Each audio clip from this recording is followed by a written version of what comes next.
Thank you. Good afternoon, everyone. First of all, I'd like to thank the Journalists and Writers Foundation and the Brazilian Institute for Intercultural Dialogue, who has brought me to the session here in New York. It's my second time here, and I'm thrilled to be here again. I'm going to divide my talk in 4 parts. The first 2 parts are going to address populism more broadly as a concept. And then in parts 3 and 4, I'm going to address my specific topic more specifically, which is populism as a threat to global peace and security. In the first part, I think it's convenient to discuss what populism is and what populism is not. I'm drawing here on the very well-known works of Professors Cas Moody and Benjamin Moffat, who have struggled over the last few years to define populism. And even though there's still an ongoing debate on the nature of populism, whether, for example, it is an ideology or a political strategy, I'd say that its features, its core fundamental features are well-known. And they are 3. First of all, populists, they divide societies in very binary terms, generally between the true people versus the corrupt elite, or in some cases, pure good versus pure evil. By doing so, populists advance a view of politics as war, in which the other, such as activists, for example, must be defeated or even eliminated. The second feature of populism is that populists despise technocrats and democratic institutions at large. They want to tap into the common sense of the average person. They despise members of the political realm who have not been elected, for example. And they very often do so by resorting to bad manners, and most importantly, by offering simplistic solutions to complex problems, from violent crime to health emergencies such as the COVID-19 pandemic. If you have a look, for example, at the countries with the worst records of COVID-19 related deaths over the last 3 years, I'd say all those countries are currently or have been ruled by populists altogether. The third feature of populism is that populists thrive on chaos and insecurity. They feed from people's anxieties, grievances, resentment, and fear. And they're able to transform it into an unstoppable political force based on hate. Now, I think it's also convenient to underline what populists are not, or not necessarily.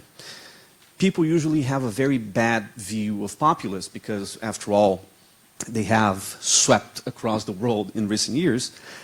But I might add that populists, number one, are not necessarily authoritarian, although they might easily slip into authoritarianism as they don't like political institutions to hold them back.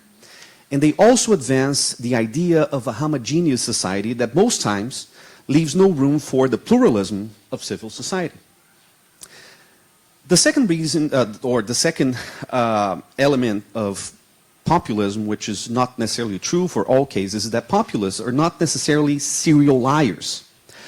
Although they often feel tempted to construct ambitious narratives about the people, and of course about themselves, through disinformation tools, from straight-up fake news to sophisticated algorithms, from rewriting history to banning or even burning books.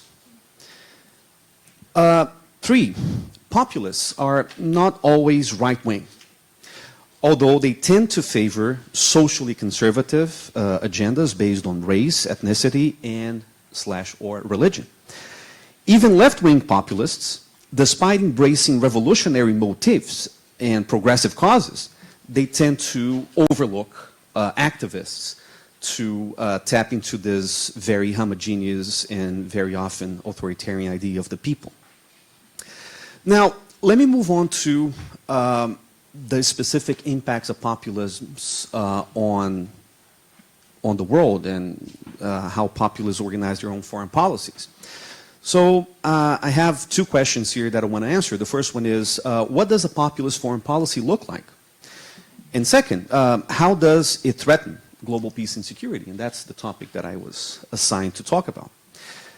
Here I'm drawing upon the work of Sandra Destrati and Johannes Plageman, who've written this beautiful piece on India's populist foreign policy, but they extract a few general hypotheses about India that might apply to some other countries. First of all, in terms of what a populist foreign policy would look like, populists, they threaten global security because they are suspicious of and often hostile to global governance mechanisms and multilateral treaties that have been critical to world peace over the last 50 or 60 years. They usually see global governance as a major conspiracy against their own peoples. Number two, populists threaten global security because they prefer bilateral over multilateral relations, leading to complicity towards great power conflicts, or even to unilateral violence in case of great powers ruled by a populist. Number three, populists are a threat to global security and further to democracy and political stability, not just at home, but also abroad, as they frequently expand their understanding of the people to diaspora or religious communities across the world. And they very often weaponize them to the populist's own political interests. Number four, populists threaten global security because they are not bound by traditional foreign policy institutions or diplomatic rituals that often prevent disruptive events from taking place. Number five, populists threaten global security and stability because they are able to permanently mobilize their people against democracy, fundamental rights, and basic freedoms. Now, as a concluding remark, I'd like to shed light on how populism affects the attainment of the Sustainable Development Goals. This is what this conference is about, after all. My country's president, Brazilian President Lula da Silva, he spoke yesterday at the United Nations.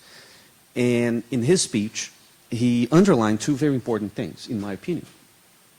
The first thing that he said in the middle of his remarks was that the SDGs are the UN's most ambitious initiative, but it may become the United Nations' most shameful failure if countries do not cooperate wholeheartedly and urgently.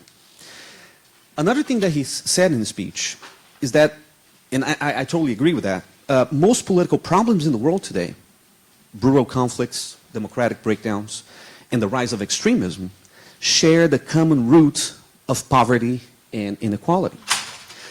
And even though populists are not necessarily against ending poverty and hunger, which are goals 1 and 2, they will only commit to cooperation if there's no one else to blame.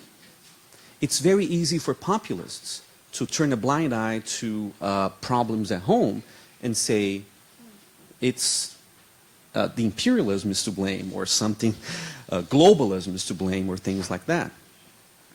Populists, moreover, are certainly not committed to quality education, which is goal number 4, and gender equality, which is goal number 5, as they feel the state should only serve those who share their values.